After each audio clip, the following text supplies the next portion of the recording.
Bonjour à toutes et à tous et bienvenue dans cette 30e vidéo sur la programmation en Swift qui va concerner l'étude de l'objet UI TableView. Donc cette vidéo a mis très longtemps à sortir car j'ai eu beaucoup de choses à faire ces dernières semaines. Je fais de mon mieux pour maintenir un rythme le plus régulier possible. Et enfin, je vous remercie de rester fidèle à ma chaîne et mes vidéos, ça me fait très plaisir. Commençons donc par voir ce qu'est l'objet UI TableView. L'UI TableView est un objet graphique de Xcode permettant de gérer une table d'items. Dans cette table, les items sont disposés les uns en dessous des autres à la manière d'une liste. Donc en fait, une table, c'est rien de plus qu'une liste de différents items. On la trouve dans quelques applications des appareils Apple, comme l'application Musique. Donc là, il s'agit d'une liste très personnalisée, car il y a la pochette des albums des artistes qui s'affiche. La liste est séparée selon les lettres de l'alphabet. C'est aussi un objet que l'on trouve dans l'App Store, pour les catégories d'applications, ou encore dans Contact, pour vos différents contacts, et dans d'autres applications du même genre. Donc comme vous vous en doutez, l'UI TableView est personnalisable. On peut personnaliser son style graphique, on peut choisir d'insérer des items à événements, c'est-à-dire des items qui déclencheront une action lorsqu'on cliquera dessus, pour interagir avec les différents objets graphiques de Xcode. On peut aussi changer la couleur, et plein d'autres options très utiles pour l'utilisateur.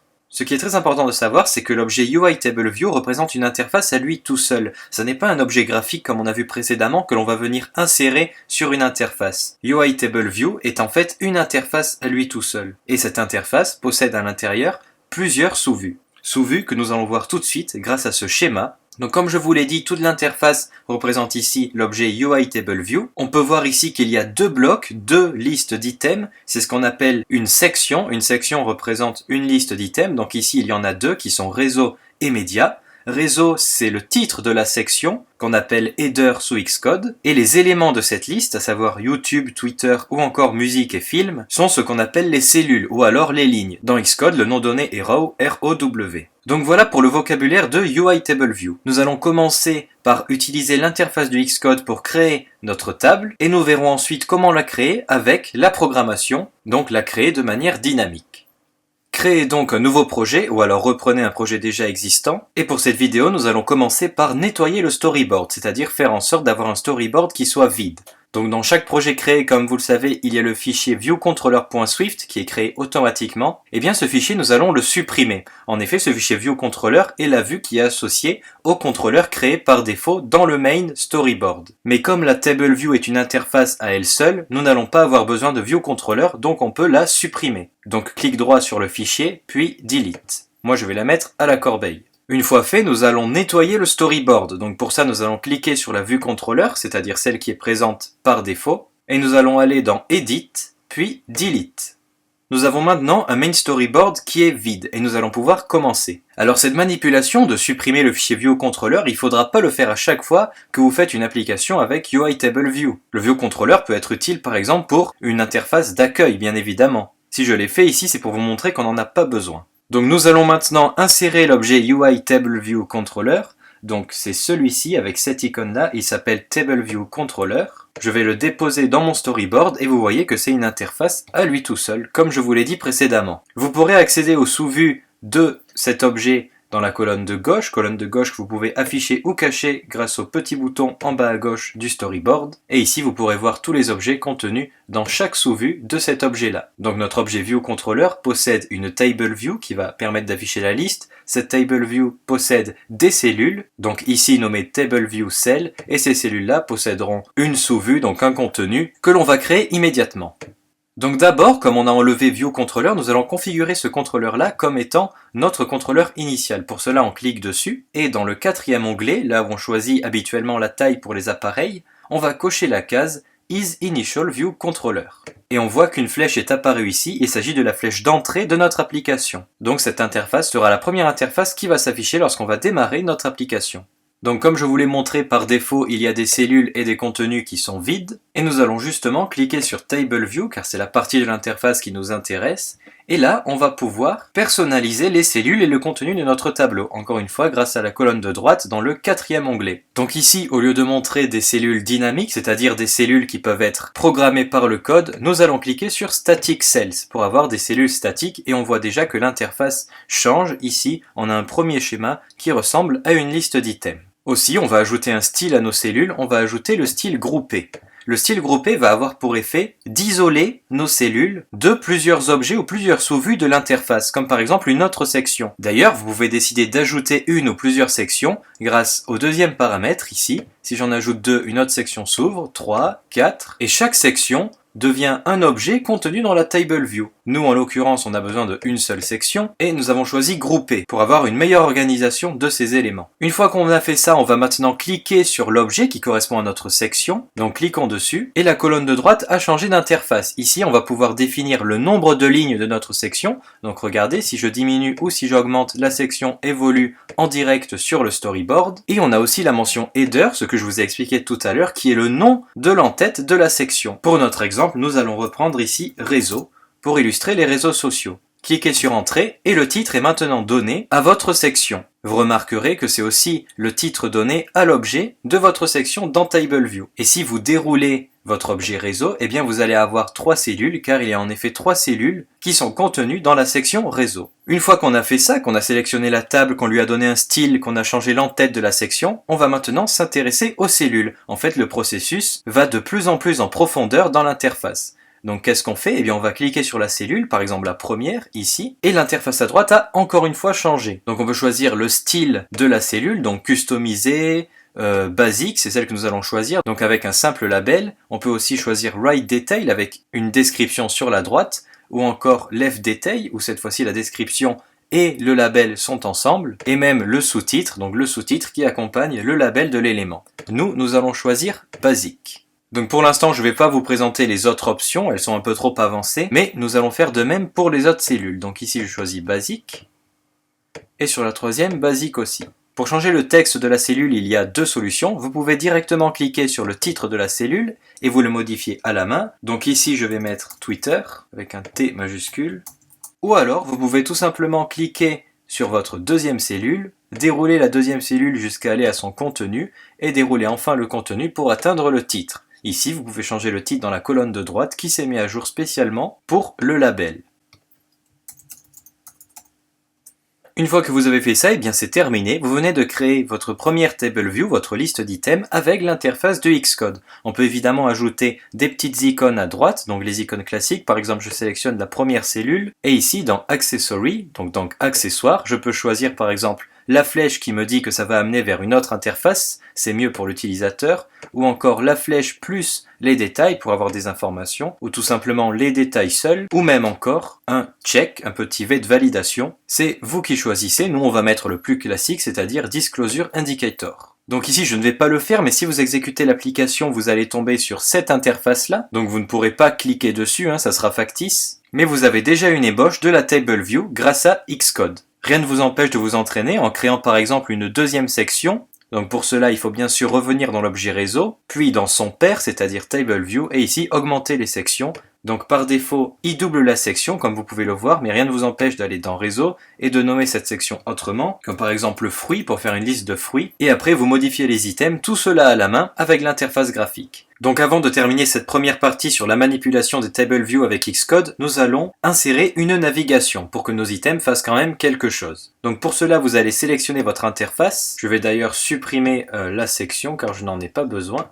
Donc vous sélectionnez votre interface, puis vous allez aller dans le menu Editor, puis dans Embed In et Navigation Controller, ce qui va avoir pour effet d'activer un contrôleur de navigation. On utilise une Table View, une liste d'items, donc c'est un peu indispensable pour la faire fonctionner. Cliquez donc sur Navigation Controller. On peut voir ici qu'une vue s'est mise à la place de notre Table View. Le point d'entrée est donc à cette nouvelle vue, et cette nouvelle vue va mener au Table View. Cette vue est en fait ici pour vous indiquer qu'il s'agit d'une navigation automatique. Ça veut dire que vous allez pouvoir naviguer entre différents Table View, entre différentes vues, grâce au bouton de navigation classique. Donc pour ce faire, nous allons ajouter un autre objet UI Table View. Nous allons le placer à côté. Nous allons maintenant avec le clic droit sélectionner le premier élément et l'insérer dans notre nouvelle Table View. Donc ça vous savez le faire, on l'a fait dans les vidéos précédentes lorsqu'on insérait nos objets dans le code. Vous lâchez votre trait lorsqu'il est sur votre nouvelle interface et ici vous allez tout simplement cliquer sur Show, ce qui aura pour effet de montrer le deuxième Table View. Et ceci n'est possible que si on a activé le contrôleur de navigation. Donc je vais maintenant exécuter l'application. Et à présent, si je clique sur mon premier élément, ici Twitter, j'arrive sur ma deuxième table view, donc la dernière que l'on a ajoutée. Vous verrez au passage qu'il y a un bouton créé automatiquement qui s'appelle Back qui permet de revenir à l'interface précédente. Et ce bouton est créé automatiquement car on a activé un contrôleur de navigation. Donc c'est le contrôleur de navigation qui permet la création de boutons automatiques pour naviguer entre les différentes interfaces. Vous noterez aussi qu'une table view vide, quand on l'ajoute à Xcode, et lorsqu'on l'exécute, s'affiche comme une liste d'éléments vides. Donc voilà pour cette première partie de manipulation des table view avec Xcode, et maintenant nous allons voir comment créer les table view avec le code.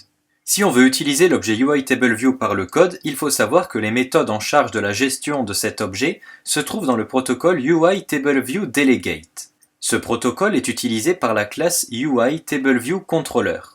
Donc, il faut réécrire les méthodes dans une classe qui hérite de UITableViewController, puisque UITableViewController est elle-même basée sur le protocole UITableViewDelegate. Donc en créant une classe héritant de UITableViewController, on va pouvoir réécrire les fonctions de UITableViewDelegate. Et pour réécrire des fonctions, je vous rappelle que l'on a vu ça dans la vidéo numéro 14 sur le polymorphisme, la réécriture de méthode se fait avec le mot-clé override. Je vous invite à aller voir cette vidéo si vous ne vous en souvenez pas ou si vous ne l'avez jamais vue.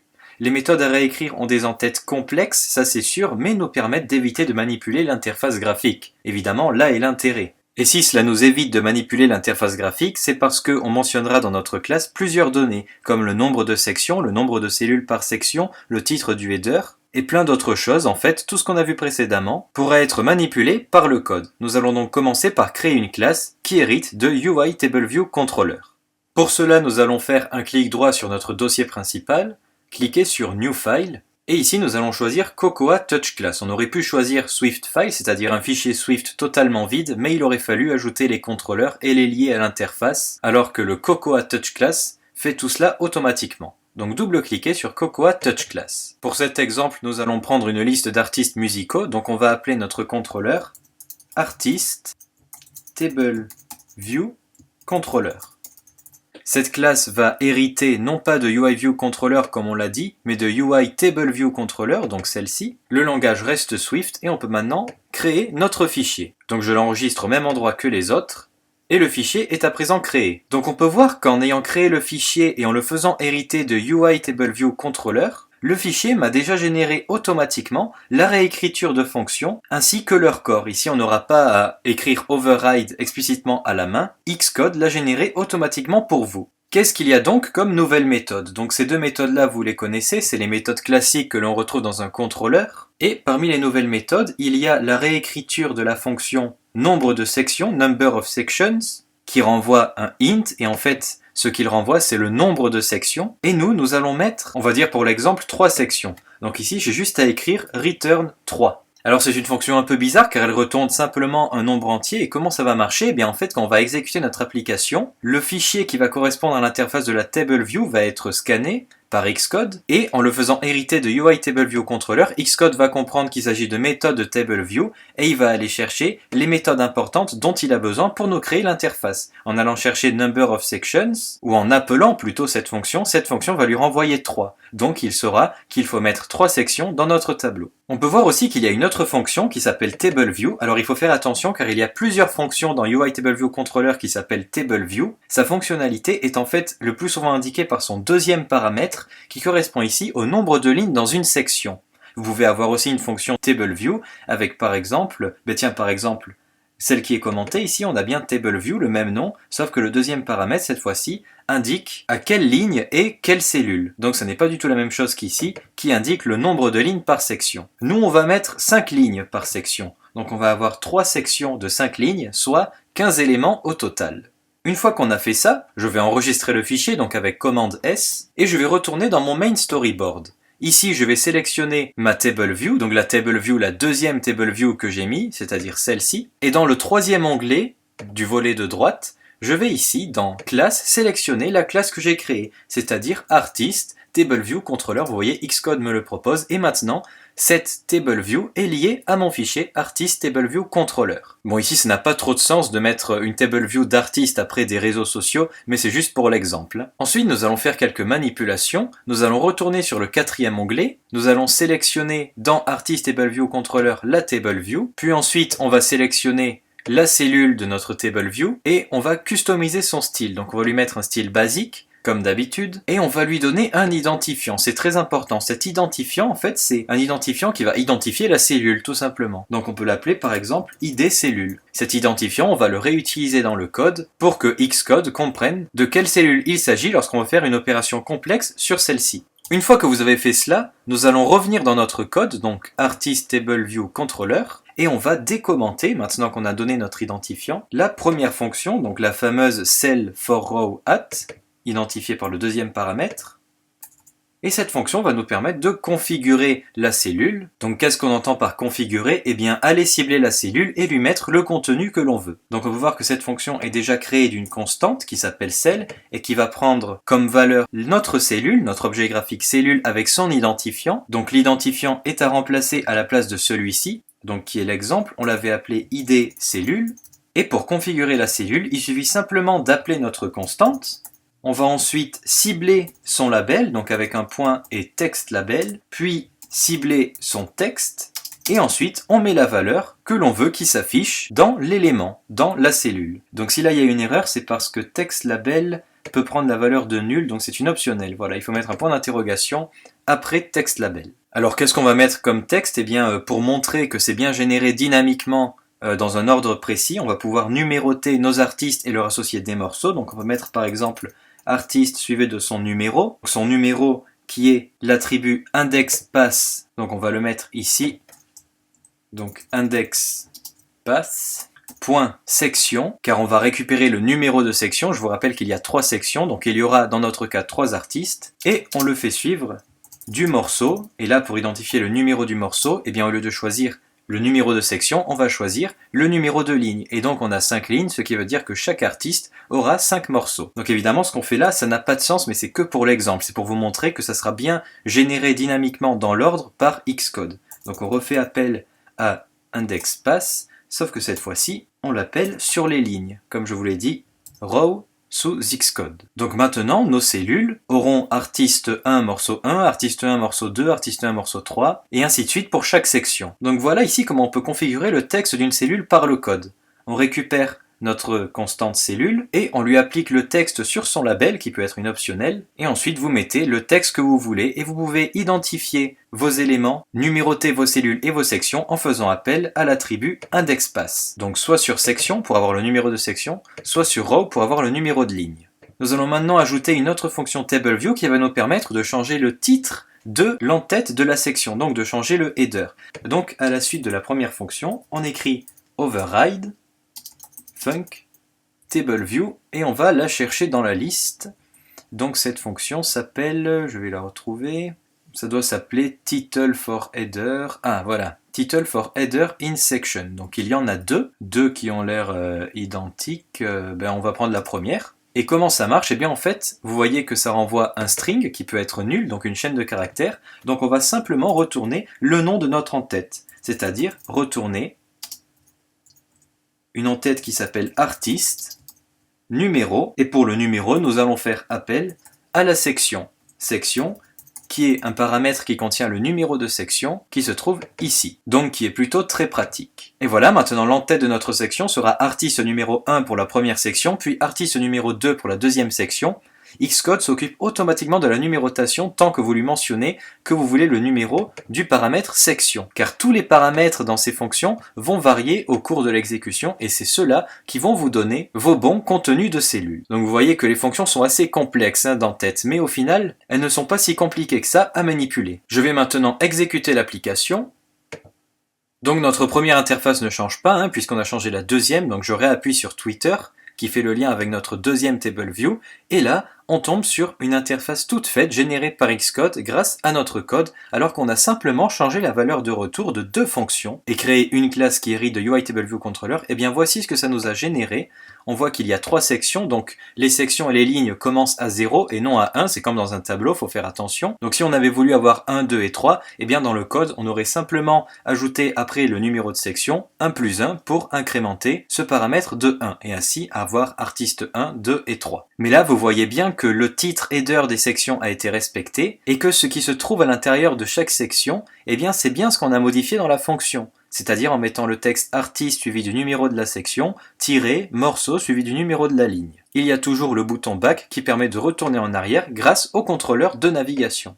Voilà pour cette deuxième partie par le code. Donc je ne vous ai pas montré toutes les fonctions car il y en a plein, mais ce sont les fonctions principales qui nous permettent de générer des cellules et des sections. Donc pour en savoir plus, je ne peux que vous conseiller de vous entraîner à générer dynamiquement des table view en utilisant d'autres fonctions. Et si plus tard dans les vidéos on doit utiliser une fonction qu'on n'a pas vue, je vous la montrerai bien entendu. Mais je ne veux pas vous montrer trop de choses pour éviter que ce soit confus, donc je vais me limiter à ces deux fonctions qui permettaient de changer le titre de la section et les sections et les lignes. Avant de terminer cette vidéo, nous allons voir une troisième partie, car tout à l'heure on parlait de tableaux, et bien on va voir qu'il y a un lien entre les table view et les tableaux qu'on a l'habitude de faire en Swift. Terminons donc sur l'UI Table View et les tableaux. Est-il possible de transférer dans un objet graphique UI Table View les données d'un simple tableau en Swift, donc d'un simple array? Si vous en avez déjà fait, on en a déjà fait dans la vidéo sur les tableaux, c'est en mettant les crochets pour identifier le tableau, puis les valeurs à l'intérieur séparées par des virgules. Eh bien, est-ce qu'on peut les mettre dans l'objet graphique UI Table View? Ça serait génial, ça nous éviterait de changer le label de chaque ligne à chaque fois par l'interface. Eh bien oui, c'est tout à fait possible et c'est très pratique car cela signifie que les données peuvent transiter par le code. Après tout, ce tableau, vous l'écrivez à la main, mais ce tableau aurait pu être aussi le retour d'une base de données lointaine, et pour l'afficher à l'utilisateur, plutôt que de l'afficher en dur dans une interface, eh bien vous l'affichez dans un objet UI Table View, c'est beaucoup plus présentable, et votre lien se fait bien avec la base de données, puisque les données peuvent transiter par le code avec cette méthode. En plus, les méthodes à utiliser viennent du même protocole, c'est-à-dire UI Table View Delegate, donc il faudra simplement ajouter des fonctions à votre fichier de classe. Donc vous pouvez maintenant revenir dans votre classe et nous allons déclarer comme attribut un tableau que l'on va appeler array, tout simplement. Donc qui va être égal à une liste d'artistes que je vais essayer de mettre dans l'ordre. Donc voilà, j'ai créé mon tableau contenant quelques artistes piochés au hasard. Et pour cet exemple, nous allons retourner une seule section, nous allons tous les afficher dans une seule section sous forme de liste. Et pour le nombre de lignes par section, eh bien là, nous n'allons pas compter à la main combien d'éléments fait notre tableau, on va tout simplement appeler le nom du tableau, c'est-à-dire array, et faire appel sur lui à la fonction count, qui va automatiquement renvoyer le nombre d'éléments qu'il y a dans le tableau. Et ce nombre-là correspondra au nombre de lignes de la section. Donc il y a aussi autre chose à changer, il s'agit de cette fonction. Donc pour changer le texte de la cellule, cette fois-ci le texte ne sera pas personnalisé puisqu'il faut que le texte soit égal aux valeurs de notre tableau. Donc comment on fait ça? Eh bien tout simplement en appelant notre tableau et en spécifiant l'indice qui correspond à l'index où on se trouve. Donc ici index pass et le numéro de la ligne. Comme ça ici, on appellera sur chaque ligne les éléments du tableau. Et cette syntaxe-là, on l'a vu dans la vidéo sur les tableaux, elle permet de renvoyer l'élément de array qui se trouve à la position indexpass.row. Et on peut changer le titre de la section en mettant artistes divers. Je vais maintenant exécuter mon application. Et voyons voir maintenant ce qu'il s'affiche lorsque j'appuie sur Twitter. Il s'affiche la liste des artistes qui étaient contenus dans mon tableau. Donc il les a affichés dans l'ordre en prenant les éléments du tableau de gauche à droite. Le titre de la section a bien changé et est devenu artistes divers et le bouton de retour est toujours là grâce au contrôleur de navigation. Mes données ont donc ici transité par le code pour aller se loger dans l'objet UI Table View. Tout cela en rangeant tous les éléments dans une section. Le nombre de lignes dans la section correspond au nombre d'éléments total du tableau et au lieu d'afficher un texte personnalisé, j'affiche l'élément du tableau en y accédant grâce à son indice qui est contenu dans l'attribut row du paramètre indexpass de la fonction TableView. Et voilà, il s'agissait de la démonstration finale de l'objet UI Table View. Cette vidéo est donc à présent terminée, merci de l'avoir visionnée. Dans la prochaine vidéo qui sera la 31e, nous allons voir comment gérer les images et nous reviendrons justement un peu sur l'UI Table View pour insérer des images afin de mieux les personnaliser. Tout cela concernera donc la gestion d'images. En attendant, je vous dis à bientôt pour la prochaine vidéo.